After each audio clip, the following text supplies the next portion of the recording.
listeners. Welcome back to Jews on Film. It's our podcast where myself, Harry, a former film major, former as of a couple months ago, but a current active Jew and movie lover, discuss films with my co-host, Daniel. And Daniel, why don't you tell us a little bit about yourself as well? Sure thing. Thanks, Harry. My name is Daniel Zana. I'm an editor, filmmaker, and a Jew who enjoys films and talking about them. We're joined today by our guest, Rebecca Finkel.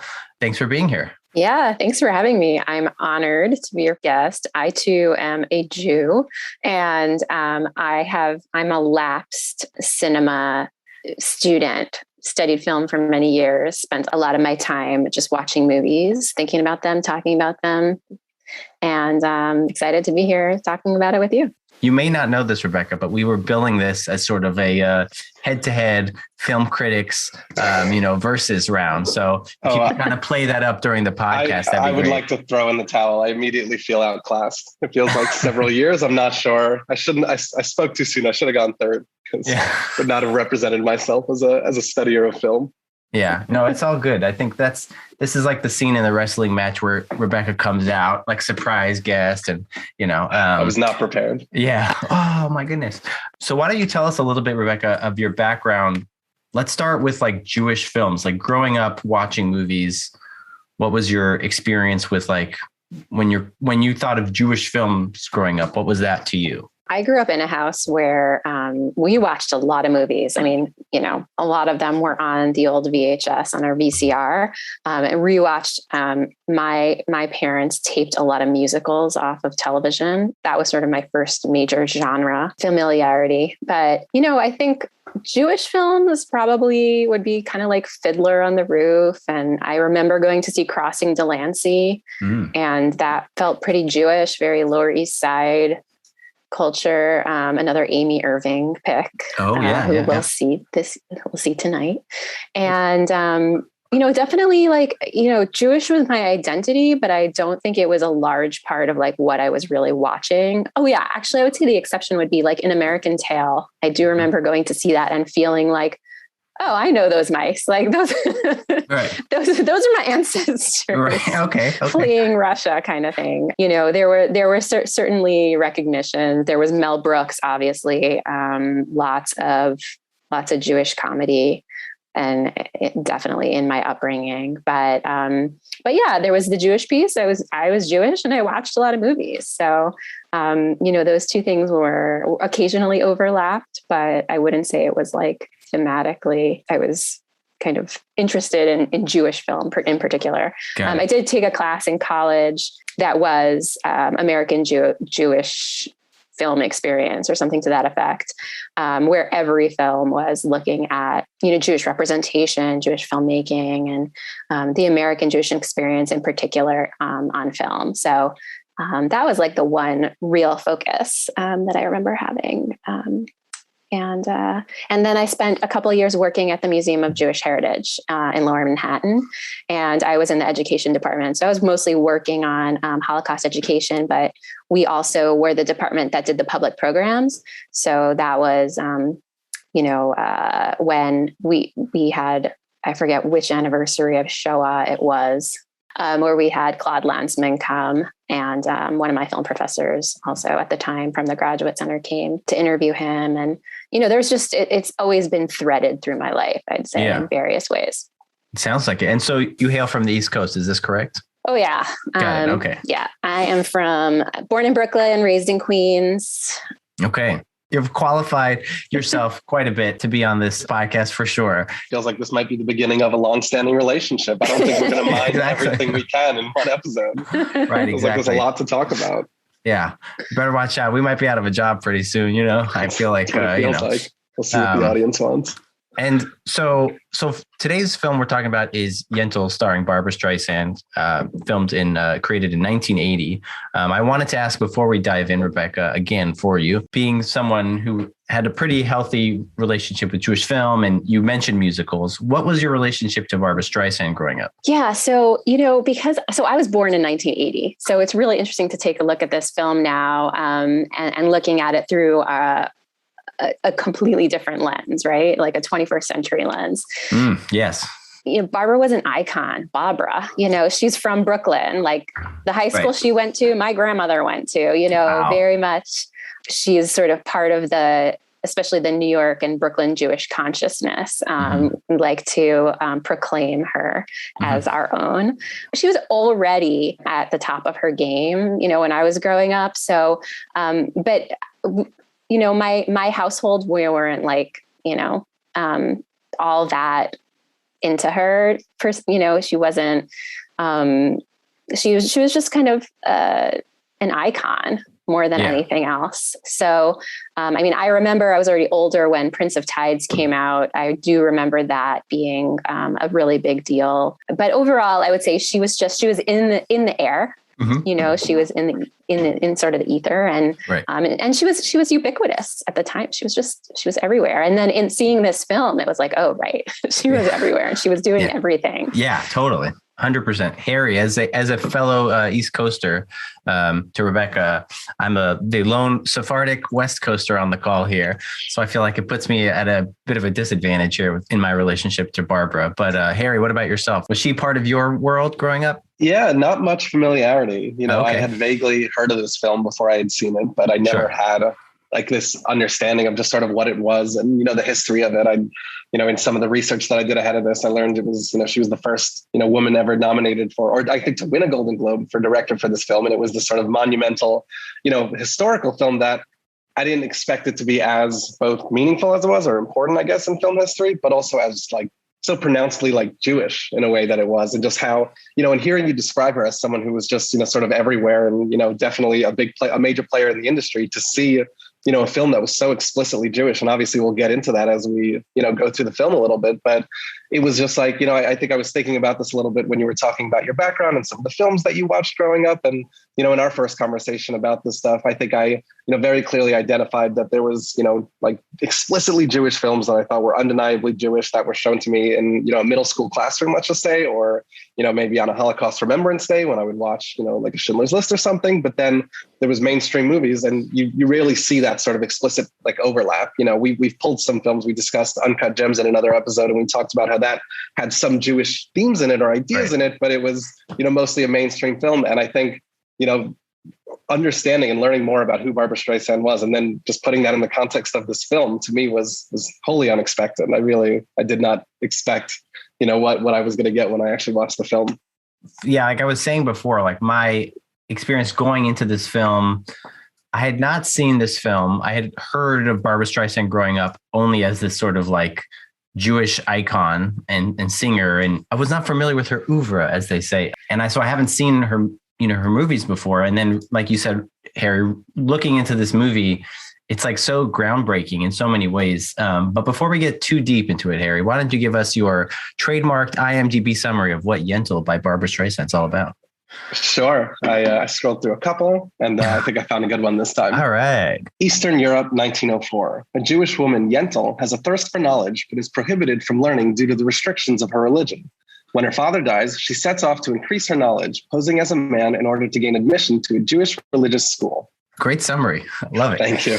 Yeah. The movie is based on a short story by Isaac Bashevis Singer called Yentl the Yeshiva Boy. It stars Barbara Streisand as Yentl / Anshel. Mandy Patinkin is Avigdor, and then Amy Irving stars as Hadass. She was, fun fact about Amy Irving, she was also in Crossing Delancey, but she was married to Steven Spielberg for a few years in the 80s. Just wanted to throw that out there. Yeah, really, really interesting movie. I don't even know where to start. I will say the creation of this film took quite a while to happen. In the book, Yentl is supposed to be a 16-year-old kid or 18-year-old kid, something like that. And at the time of the filming, when it was finally made, Streisand was something around 40 years old. Nobody wanted to make the film originally. It really took a long time to get things going. In terms of financing, a lot of stuff fell through. She eventually made the movie in 1980. She co-wrote the film with Jack Rosenthal, and it was produced by Streisand and two other people.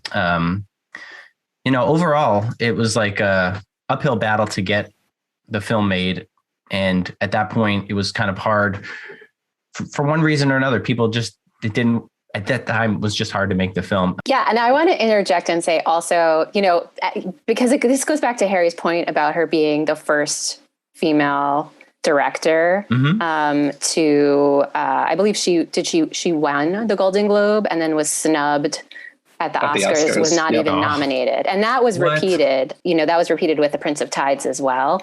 And so, there's sort of like, when I viewed the film, I was like, there's sort of like a meta story here also of Yentl is Barbara. Like she is in a man's industry. Ooh, good read. She's got to play by different rules in order to, play the roles that she wants to, which have been held by men throughout the years. And she really has to fight to get this film made.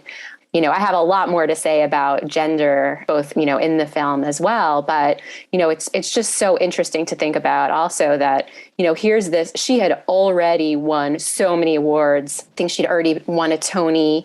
She'd already won an Oscar for acting.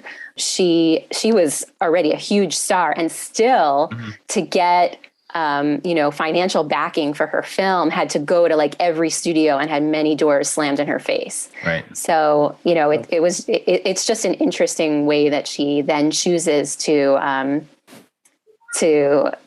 celebrate, herself, her freedom, her voice. And this is probably, I'm looking back at her IMDb. So like her first role was Funny Girl.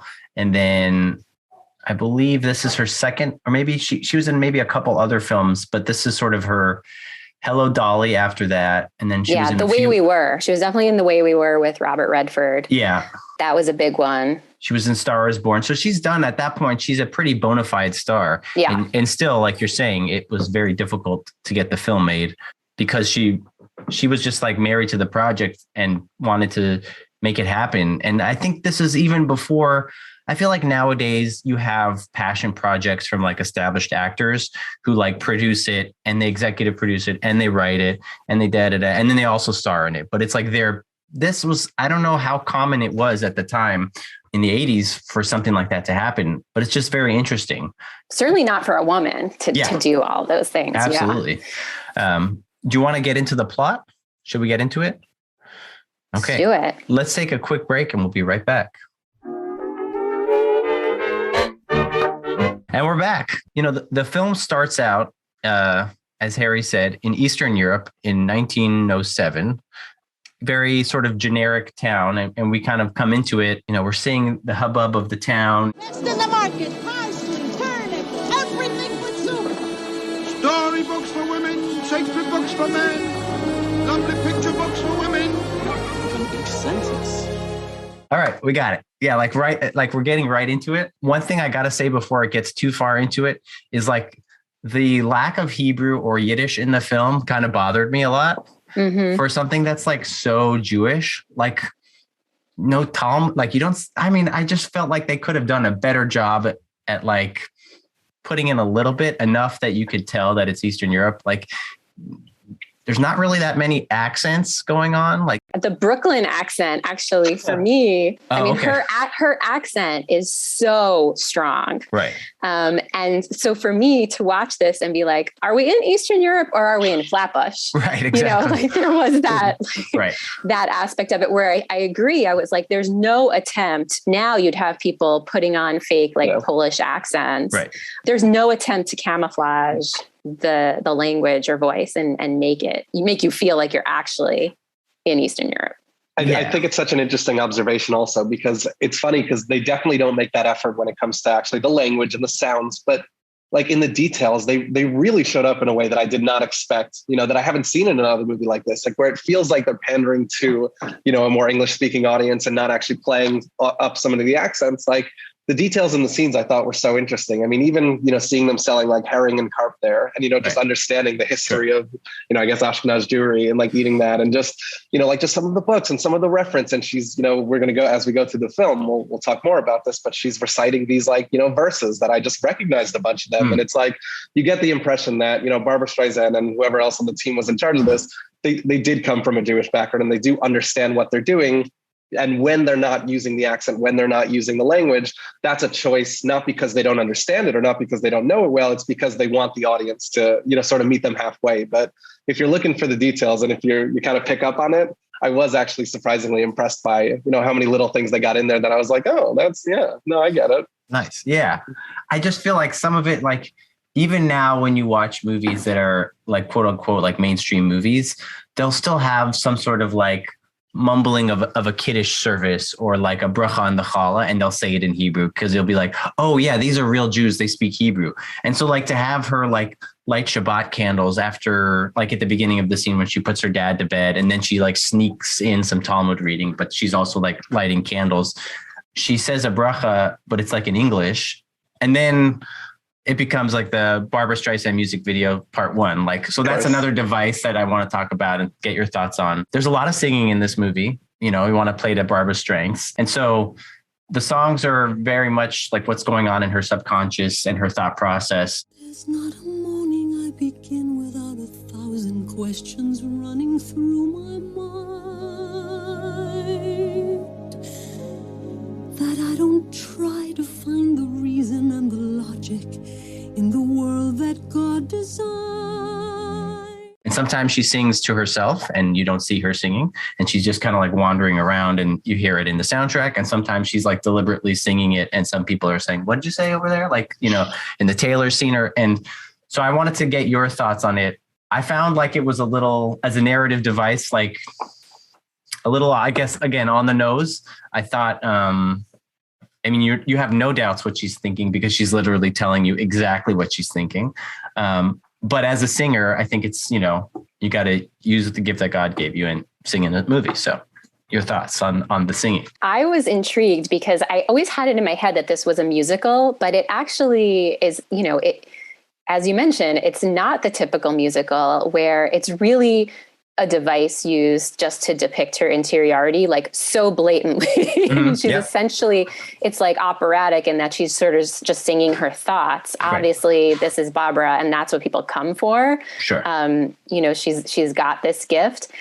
Personally, she has an incredible voice, and if you have the opportunity, if you have show notes, definitely she has a version of Avinu Malkeinu that is incredible. We listen to it every year before Rosh Hashanah. Like, she's got a great voice, but I don't love the music in Yentl particularly. I kind of found it, and I do love Michel Legrand. I was like, who is the composer? It's Michel Legrand, who is an incredible French composer. He did Umbrellas of Cherbourg and lots of French New Wave cinema. Okay. And he, I believe, won an award for Yentl for the score. So, this could be me imposing just my own, current preferences on maybe what was really awesome at the time. I don't love the music, but it does give us a chance to really hear her thoughts. And for someone, again, who has to fight to get this film made and then is like, I'm going to be the only one to sing in it. I'm going to sing every single song, is a real power move too. Totally.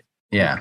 Yeah. I just want to jump in. I think that's interesting. I definitely think that I kind of agree with you. The music itself, wasn't the most memorable. I remember reading about it. I think the composers were questioned about it afterwards, and people accused them of all the songs sounding the same, which they kind of do. Yeah. And I think their justification was that they thought of it like a piece of Talmud where every piece sort of grows on itself, so they should sound the same. And it felt more like an excuse than an actual, right. intentional reason. But what I thought was so interesting about the music is you were saying that she really is the only one who sings. It's kind of, it's not what you think of a musical, and you're waiting. There's all these other characters that I was just, waiting for their numbers. Where's the Avigdor number? That's his love. And I think I actually even read that Mandy Patinkin, who plays Avigdor, was a trained, if not Tony winning singer, at least, a theater kind of person. So it is such a strange choice. But what I want to say, Daniel, what I thought was interesting is that you reminded me that the first song comes when she's doing the blessing, sort of over the candles, when she's lighting, Friday night. And I think that kind of put into perspective for me that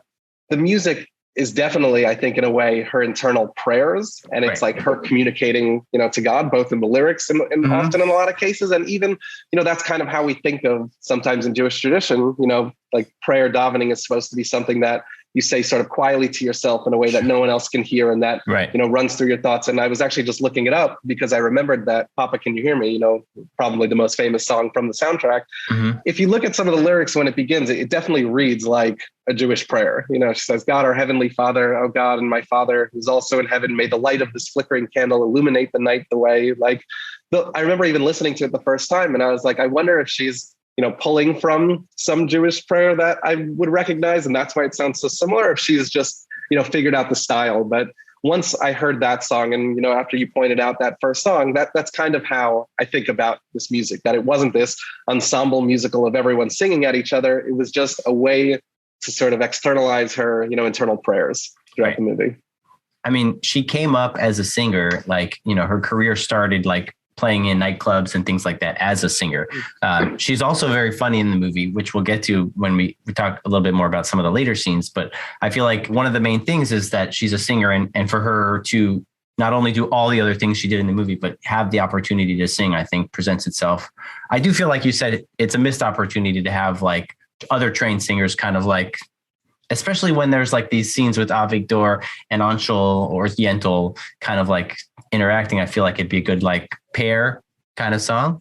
Because so much of the film is about her hiding her identity, that the music and the singing is the one place where she can really express. And I think we also see her growth from learning and, this focus on the intellectual, right, to having an emotional experience and having feelings. And, it seems like, when at the beginning, she's got no interest. They make at the market, they make some comment about her maybe being engaged, or is there a suitor? And she's got no interest in that. And then over the film, it's sort of in a way also like a coming of age tale. I mean, she may be 40 years old, but it's definitely got that sort of undertone as well. And there's definitely, if I remember, there is a song where I think she even sings that sort of explicitly. I had never thought about, men in this way before. And all of a sudden, Victor is inspiring these feelings. And it definitely was an unexpected turn, in a story where you thought the end goal was just, how can she get to more learning? There's a little bit of an emotional journey going on here. Right. I definitely picked up on that a little bit. Is this the scene where they're going mikvah diving? Where they're all butt naked. So yeah, okay. So just to catch everyone up on what happened. So basically, Yentl is secretly studying Talmud while her dad, who's not so approving of that, is oh, whatever, you'll find someone. Da da da. So after her father dies, she packs up. She has this sort of song in the mirror kind of situation. I forget the name of the song at the time, but she kind of says, all right, this is my chance. I'm going to do it. She hitches a ride and she goes to a neighboring town dressed as Yentl. And I guess she finds a yeshiva where she studies and, meets Avigdor among other people there. And she kind of just slots right in. She gets picked on a little bit and Avigdor kind of saves her. It's sort of that that kind of movie moment, in high school where you bump into someone and you both drop your books. You're oh, hey, what's up? And then they kind of lock eyes. And so that it was the equivalent of that for me, where it was he's standing up for her. Talmud recognizes life is filled with contradiction. You see, he agrees with me. You move. All right. If you move your castle to Queen 7, tonight has been, that's all. You don't know what you're talking about. No, sorry. Checkmate. The long diagonal. Oh, no. So later on, there's the scene that you guys were talking about, to make a very long story even longer, is they're just out and swimming, and they just get completely naked and jump in the river. And throughout, this is a sort of running gag, sort of the, I don't want to, maybe the asexual Yentl or Anshul rather, almost like Barbara exposing herself as a woman, running away from confrontation, whether it be from other men or from her bride. It's kind of an interesting sort of thread that runs through it. Yeah. I found also that there, one of the things that was interesting is, in the, like, it sort of highlighted how in the yeshiva world, right, it's a world of men, but there's like, and I'm just going to bring out all my theory work and stuff here. But I mean, this is honestly the most queer Jewish film I can remember seeing in a long time. Exactly. And I mean, it's just given how early it was, for the 80s. But, there is let's be honest, there's there's a lot of space for sort of homoeroticism in that like chavruta relationship in the all men, there's a lot of physicality, there's a lot of nudity, and some of it is completely, devoid of any sexuality and free. But, this is what she has not anticipated goes along with the learning, right? Like she's there, she's like, she just keeps trying to bring it back to Talmud study. You're wrong, Avigdor. It's a mistranslation. The Hebrew word for rib never meant rib. It meant side. Rib side. What's the difference? All the difference in the world, since Adam was created both male and female. Where's that written? Genesis chapter 5, verse 2. And if God took one side of Adam and not his rib and created woman, that means they're the same. We all are. Everybody is. Don't you see? What I see is you've never been with a woman. What I mean is that they share masculine and feminine qualities since they come from the same source. But there's so much more to that world that she's completely hasn't grasped, that there's so much more than just the learning part.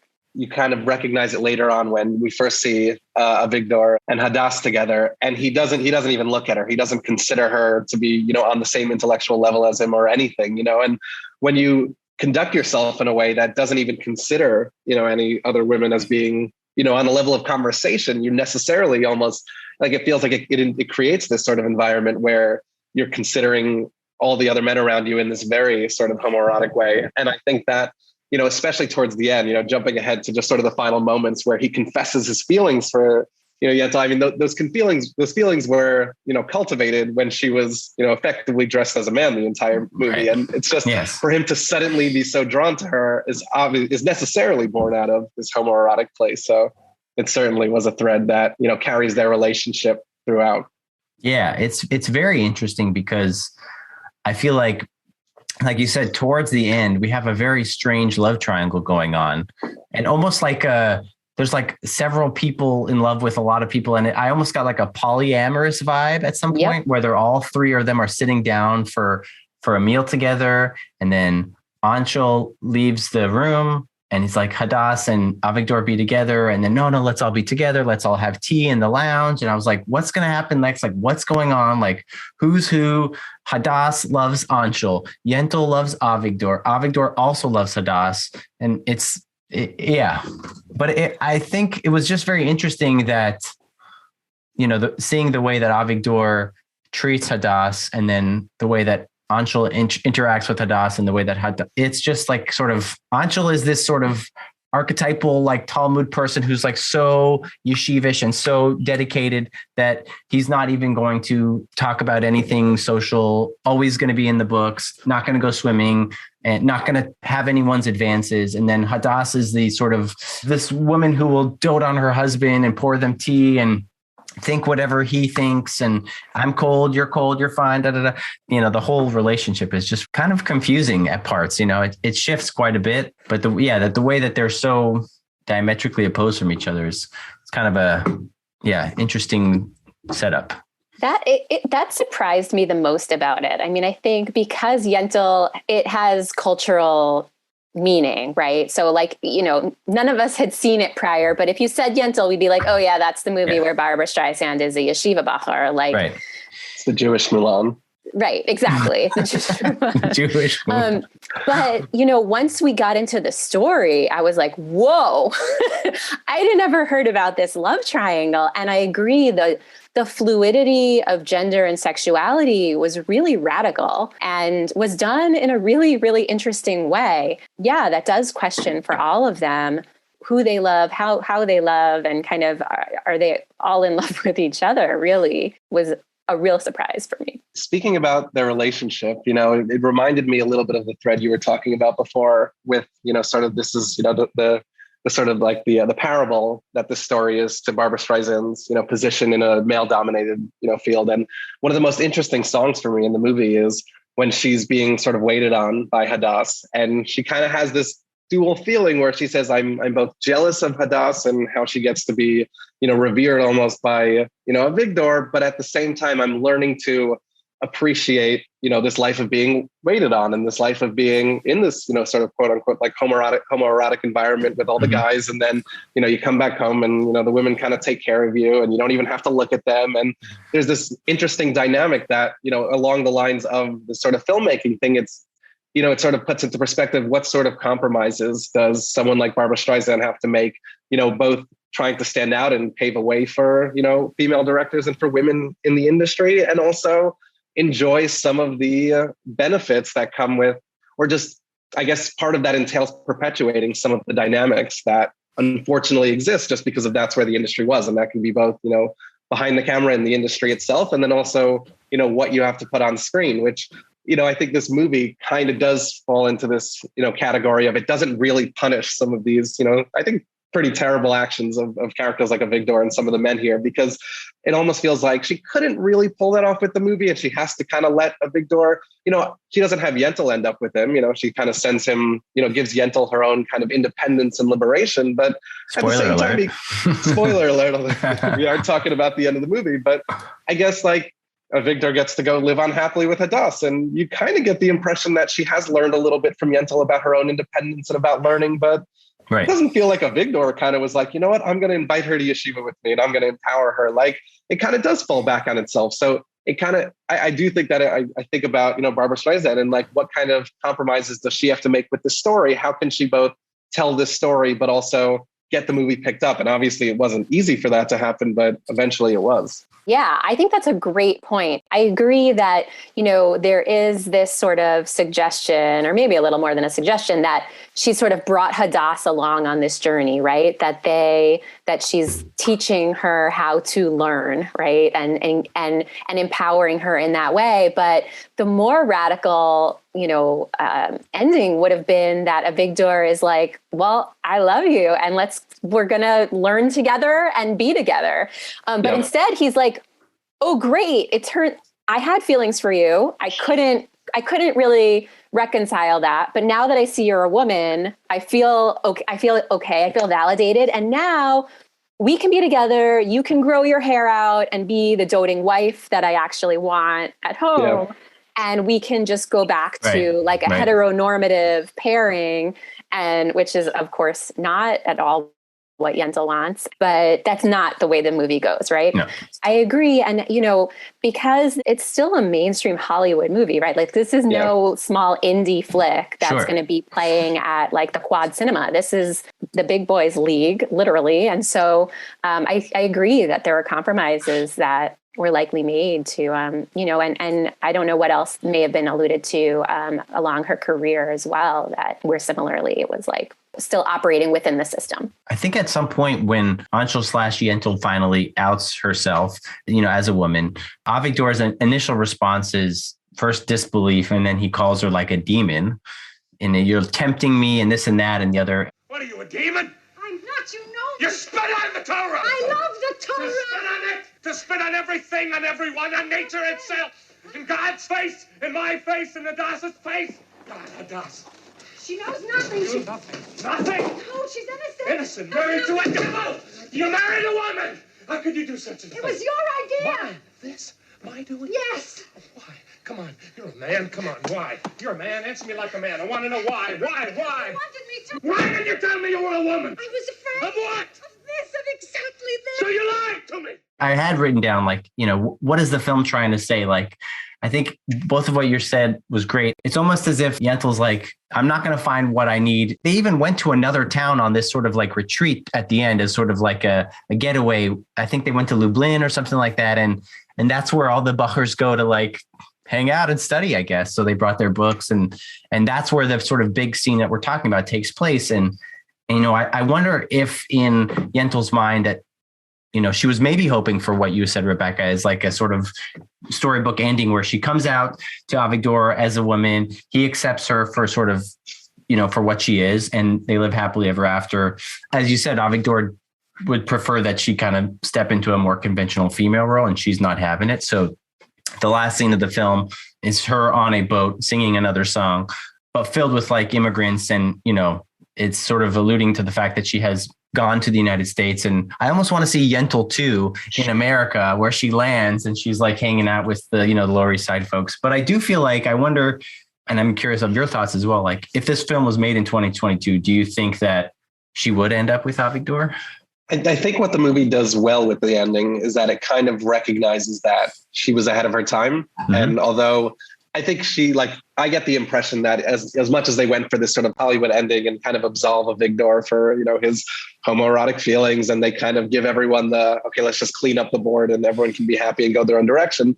It is a conscious choice that she forces Yentl to get on a boat and leave, the country entirely and go to another continent. And there's this impression you get that as much as her father was willing to accept her learning and obviously encourage that he learns with her, when she's very young, and that's kind of how she picks up on it. And as much as she doesn't get fully, I mean, you said Avigdor calls her a demon, but he doesn't fully, isolate her. He reads her letter later on and smiles. So I guess, right. There is some sort of note of acceptance there. But as much as that exists, I do think that the movie's final note is she was ahead of her time. It was ahead of her place, and the world was just not willing to accept her. And I don't get the impression that in Yentl 2, she's going to show up in America and be embraced as this, female scholar, right? And, like, really exciting. Like you get the impression that she kind of was, ahead of her time, and she kind of was not going to be accepted anywhere. So that's why I think you're on the boat and she's standing alone on the boat. And it's one of these musical moments where she's walking through and, obviously the whole movie, no one's recognized she's singing, but it felt pretty loud to me that everyone there is kind of like huddled down with their families, kind of looking down. And she's just walking through unnoticed, singing on the edge of this boat because she's still invisible. And I assume she will still remain invisible, at least for, a long time. Yeah. I mean, it's 1907 and she's coming to the United States. I don't know that that's like the most hospitable place for a strong-minded woman who is really interested in bucking the conventions of the time and studying Talmud. Like, the Lower East Side was probably not so hospitable to that. I was curious to see, like, as she's going through the boat in the end, I'm like, well, how is she dressed now, right? Like, is she male? Is she female? And it's sort of ambiguous. Right. So it's sort of curious, like, what it can really be a very contemporary story identity wise, because certainly ahead of her time in so many ways. And also in that sort of disregard of gender norms and conventions. It's like, she can easily be invisible in those spaces. Right. I was surprised by how much really does hold up. But I do want to jump on that last point you made on the boat, because, now that you mention it, I definitely was wondering why she appeared a little bit more feminine to me on the boat at the end. And I'm not sure if it was her hair growing in a little bit or if her face just seemed a little bit, I'm not sure, I don't know. I would have to look closely to see if she was like made up differently, but I definitely get this sort of androgynous feel to it because she's obviously not wearing a dress and she's not, kind of like, she doesn't look like she's not, wrapping her head, and she doesn't look like the women of, the sort of old country that she came from in the beginning. There's definitely this, bit of influx, and it doesn't feel like the answer she's learned is I should just go back to being a woman, or I should, just fully commit to being a man. There is this sort of, interplay that I definitely agree with you. One thing I wanted to point out, like throughout the film, as we're talking about, the love triangles and this and that, I feel like it's a love story with not so much love. There's no kissing. No one kisses. No, there's implied whatever. But like, I love the scene right after Yentl. I mean, I got to say right off the bat that like this movie has really funny scenes. And so like the scene where Yentl is being fitted for a tux and they're asking her to take off her pants and to, and she's get very shy and did you have to leave the room and come back? And it's just like very slapstick and very funny. And then the wedding night scene, Yentl hatches this plan to get Hadass very drunk so that they'll just kind of like, I feel that, it's got a very sort of cat and mouse kind of feel where like Hadass is like really into it. She wants to consummate the marriage. And then Yentl is just sort of, I don't know, I got like a sort of nebbishy, like Woody Allen vibe, sort of escaping the sex of the scene. And, she gets Hadass drunk to the point that she just like passes out. But yeah, it's largely devoid of like any sort of sexuality besides the obvious stuff that's going on. There's no like actual consummation or kissing or any of sort of affection, I think, just because of the nature of the film. I mean, we haven't even acknowledged it yet, but this whole third act where they, she literally gets married to another woman. And there's this, I mean, I'm not sure what Avigdor's plan was. It was, if my best friend gets married to the love of my life, then I guess I'll be in close proximity with, Right. her, like more.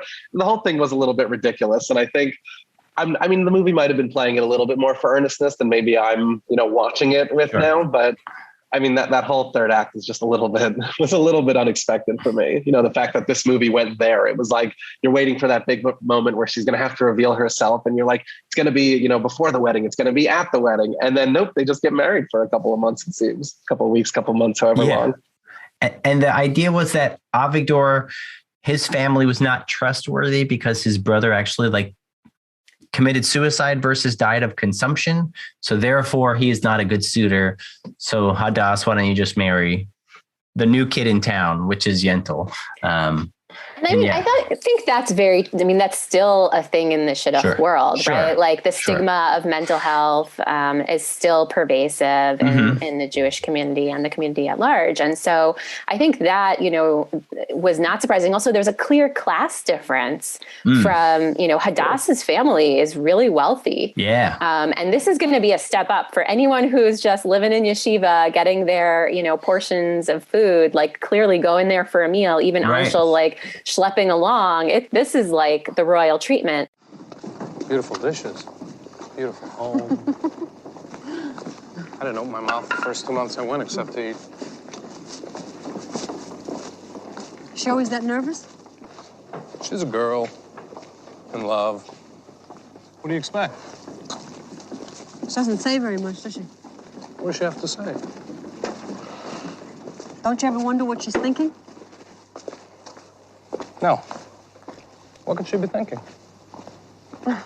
Anyway, I don't need her to think. What was surprising to me was they invoke Yibum, right? The Levirate marriage as some context for why this should happen, which is sort of an obscure-ish sort of ancient Jewish practice of, if a man dies, that his brother marries his wife. And but this idea that there's some sort of transfer of love, of marriage between brothers, right? They're invoking that, that's sort of the Talmudic premise for this principle. They keep mentioning the Talmud of Yevamot. They keep going back to Yevamot. So I'm like, oh my gosh. I wasn't necessarily going to go down this path, but I have a little bit of a stretch because I remember there was one scene in particular where, they're sort of standing in the courtyard and the head rabbi kind of asks, he's like, where is this law found that, possession, I wrote it down as possession is 9/10 of law, where is that concept?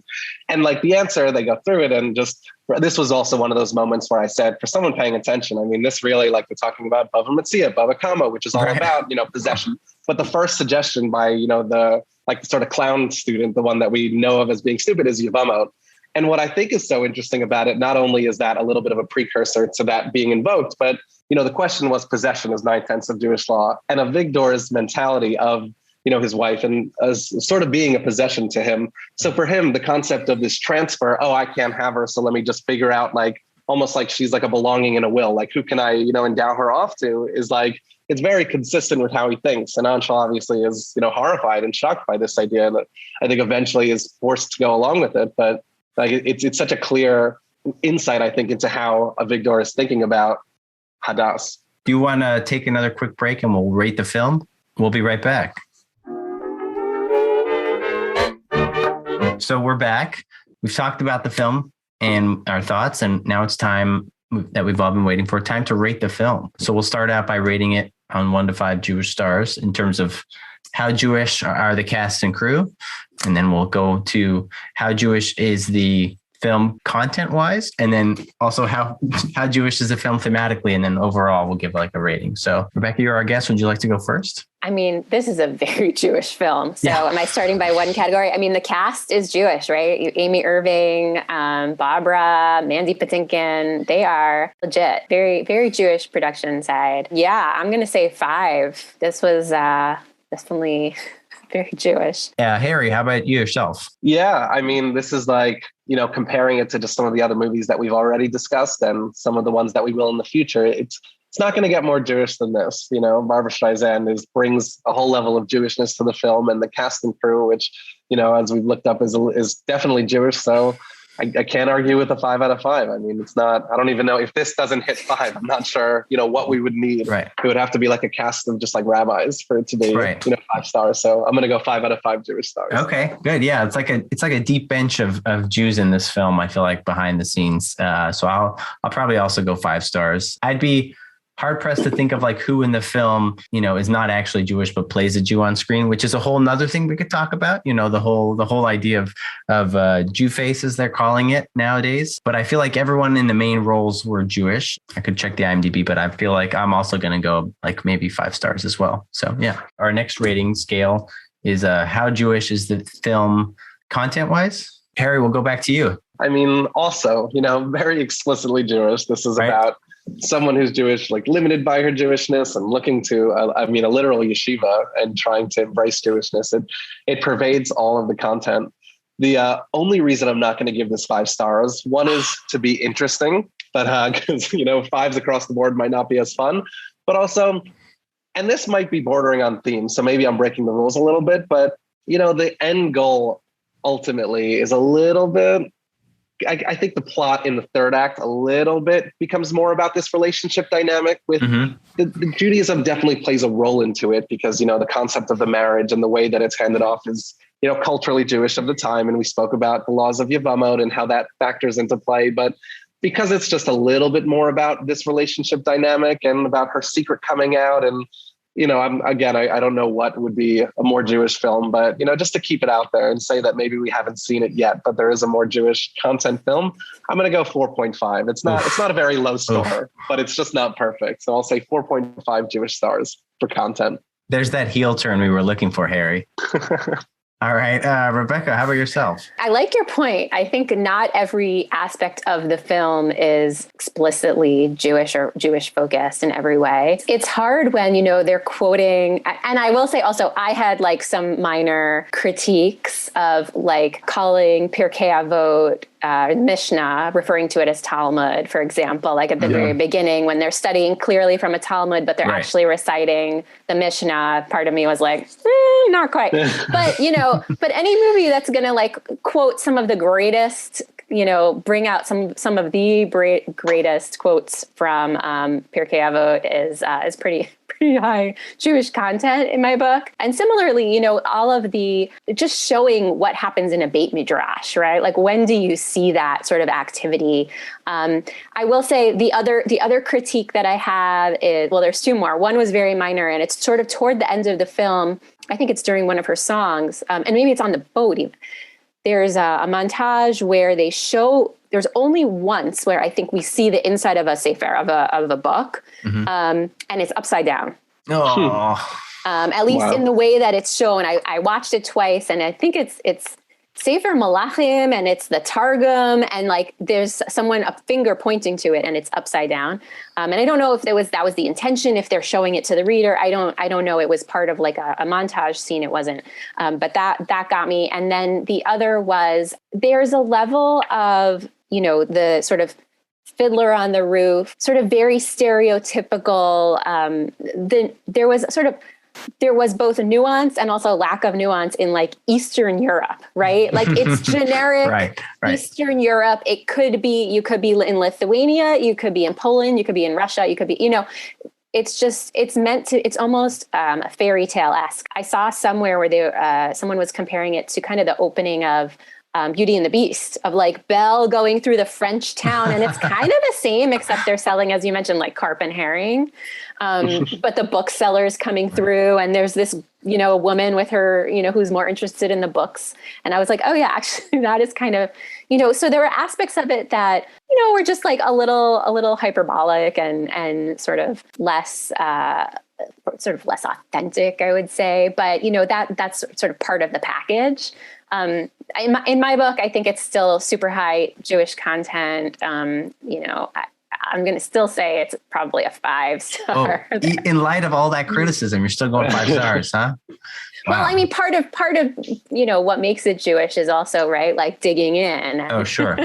Yeah, absolutely. I need something to push back on. Yeah, absolutely. I think I'm not going to be as generous with my ratings. I will be a little bit critical.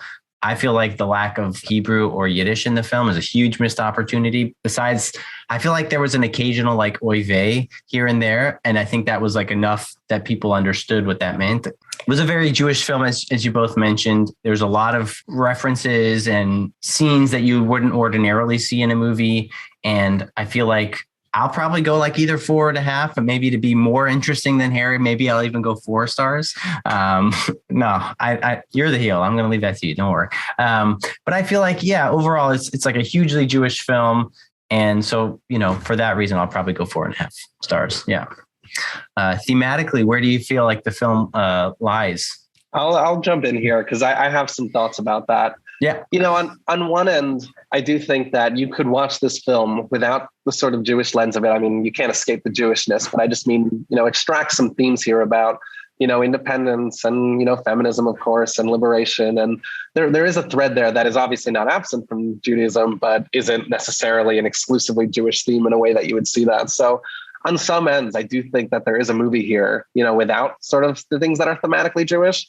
But what I think the movie did really well, that I think spotlights like just a real like Jewish core to it, is that it kind of comes from this place, this sort of challenging. She's a character that challenges a lot of norms, obviously, and a lot of people, and they make a big thing of her always asking why. And when she interviews with the rabbi to get into the yeshiva, he says she asks a lot of questions, and her father at some point she keeps saying why, and he's like, stop asking why. And that's just the rules. And that kind of spirit, like, it really did feel like this very thematically Talmudic and like yeshiva, like the yeshiva wasn't just the background for the movie. It really, imbued it with the spirit of like, questioning and challenging. And that sort of interplay I thought was like a really effective use of like Jewish themes, and using that sort of, cultural, religious, Jewish, spirit, that's kind of like, stereotypically, Talmudic, stereotypically Jewish, and using that to propel the plot, I thought was really, really effective. But like I said, I think there were some other themes. There was these, the sort of independence themes that coexisted. So that's why it's not going to get a perfect 5 this time. And it's not even going to get a 4.5. I'm going to go 4 Jewish stars out of 5 for this one. Wow. Rebecca, your thoughts? How did this film line up thematically? I totally agree with Harry. And also I want to say that, I think that, going at it from like the queer angle that we're looking at, that's, I think, where it really holds up as thematically really powerful, especially for its time. And maybe like, the Jewishness and the specificity of the Jewish identity also sort of plays into that as Barbara herself as a queer icon, right? As long from her nightclub days and, as a belter, right? She's like an Ethel Merman type, a Judy Garland, like they start out soft and then they belt it out and they're like, here I am and here is me. And I think because of her persona also, as her Jewish nose, like, let's go there, right? Like, really, I mean, as someone who went into Hollywood and did not change her appearance in the way that many Jewish women did in order to, to fit in with mainstream beauty norms. In her film roles, she's never playing the beauty. She's not going to be the Hadass. She's not going to be, she's always a bit of an outsider, even because of her looks. So I think, where I see the really strong themes, even though it's all packaged in a very, very Jewish way, I actually think that, as Harry said, like the liberatory aspects, the sort of coming out, I mean, there really is like a coming out of like, and an unabashed, ownership of self, that really stands out for me as like primary viewing it in 2022. So I'm going to say 3. So much good stuff has been said. I feel like I don't know what to add, but I will say that, we've talked about like sort of the queer angle and the sort of trans angle of this film, but I also want to look at it in the lens of like modern orthodoxy in terms of like the role of a Jewish woman in the prayer space or in learning, which at the time was like not a thing as much in the Orthodox world. But also, being able to have, women nowadays who are interested in learning in Talmud, and it kind of relates a lot to what's going on now with modern Orthodoxy. So I think it's like relevant both then and now for so many reasons. Harry, you sort of alluded to it about sort of having a biblical connection, but maybe I'll take this one. It sort of harkens back to like a Yaakov and Esav, where he's, in that story, for those who don't know, Jacob steals some disguises to look like his brother to get a blessing from his dad, Isaac. And so, in some ways, the idea of like disguising who you are in order to fit into a place where you don't belong is somewhat biblical. Also, the idea that someone is sort of, different than the norm is a very biblical notion. Just kind of like being sort of standing out from the crowd is something else that's sort of reminded me of these biblical characters. And also, obviously, the whole setting that the film takes place in, I feel like, I'm not sure exactly where it lands. I would say like maybe like a 4 or something like that for myself. Yeah. Overall, what were your impressions of this film? Like, would you watch it again? Like, on maybe like a general, it could be an average of your previous scores, but like overall, any closing thoughts on the film, Yentl? As a film itself, I enjoyed watching it a lot. I'll admit I watched this one on a plane, and I tend to really enjoy movies I watch on a plane. I'm not sure what it is about, being up in the air and lightheaded or whatever it is, but I was really, charmed by the top half of this. The music was, not so memorable in places, but Papa, Can You Hear Me is, as good as they say. I enjoyed that one. And I think I really was, drawn in, we've been talking about it, but to see such a Jewish film on screen was really, and something so mainstream and so really as Jewish as this film was quite exciting. I really think, for me to watch. So I really enjoyed it. I will say the third act, narrative turn loses me a little bit. We spend a little too much time with this, love triangle. I don't love movies when they get too uncomfortable and just sort of waiting for her to reveal her identity, when I felt like she should have done it, weeks before. Was a little bit difficult. You got to build tension, man. You got to build tension. It was too much for me. It was too much. I kept watching because, we had the podcast, but I'm not sure. But I did enjoy it. But overall, it was, I would say it's an overall 4.5 out of 5 Jewish stars total for me, which, is a huge win just to see a movie that Jewish. To watch the whole thing again, I'll probably stick to watching some clips. I'm not sure if I'm going to sit through, that third act again. Yeah. We should say it's like a 2 hour and 20-minute film. Yes. Very long. Yeah. Rebecca, any closing thoughts? Yeah, I enjoyed it, and it surprised me, as I said, in ways I really didn't expect. And as someone who, I grew up in the Orthodox community, and studying Talmud was no small feat, even for women then. I mean, many in my community did not. I went to a high school where we did, and I had a female Talmud teacher, and to my knowledge, she was one of the first Orthodox women teaching Talmud in the 90s. And it was really exciting. And so I totally identified with Yentl's enthusiasm around it. I got it. And it was meaningful for me personally in that way, as well, as someone who has really loved Jewish learning. So I don't know that I'd watch it again. I'm happy it's out there and I can go back and maybe dig into some of the scenes again that were memorable, or that, but I enjoyed it, and I appreciate the push to the opportunity and the push to watch it for the podcast. So on that, I'd give it 4 for sure. Yeah, I would say that, learning about the film, the making of the film, and then actually watching it was very interesting. And I've heard, like we had mentioned before, I'd heard about it before in passing, hearing about Barbara Streisand, hearing about Yentl, and then actually watching the film was an interesting experience. And to view it through a critical lens, as opposed to just watching it as just an average viewer in 80 or 83 or whenever it came out. I feel like it might have been a different experience. I don't know that I would watch the movie again. I feel like I'd rather watch some other films from Barbara's canon, maybe like Funny Girl or something like that maybe speaks to my love for comedy. But I would say, there are some good sequences in the film. Like the cinematography is really nice. The editing is really well done. It's a really good film, and it's a good one to watch if you haven't checked it out. To those who are listening, I would recommend it. Or like Harry said, watch some of the clips on YouTube if you don't have 2.5 hours. I'll probably go 3.5 stars, because the idea of the film is great, and some of the scenes are great, but the whole picture it's a bit long and it's a little heavy handed at times, especially with the singing. Sometimes like it sometimes just like took me out of it. It's almost like a voiceover. Some people love voiceovers in films and some people think it's like a hackneyed method to like get the point across. So I felt like this was kind of like a voiceover, but with singing.